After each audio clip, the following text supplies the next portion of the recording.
primaria. O conselleiro nos pide responsabilidade a nós e nós temos que decir que o responsable da situación na que nos atopamos é a Consellería de Sanidade, que leva 2 anos sin negociar nada, sin traer nada á mesa sectorial que permita dar resposta ás necesidades que temos as profesionais. Non hai ningunha razón para inventarse unha categoría de FEAP que o que fai é precarizar aínda máis as condicións das médicas e dos médicos de familia.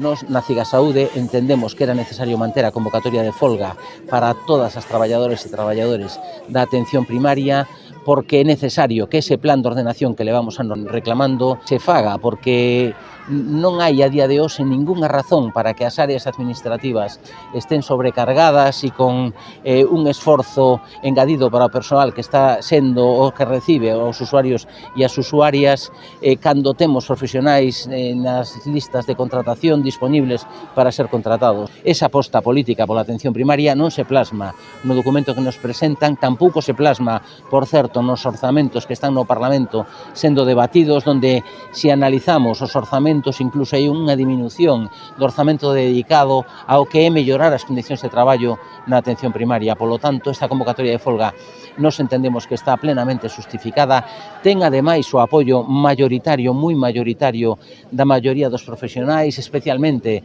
da medicina de familia. Aportan as mesmas solucións aos problemas que temos, polo tanto os resultados serán os mesmos.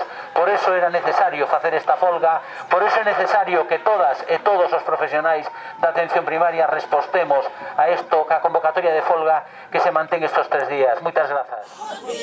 Na rúa, a loita continúa. Na rúa, a loita continúa.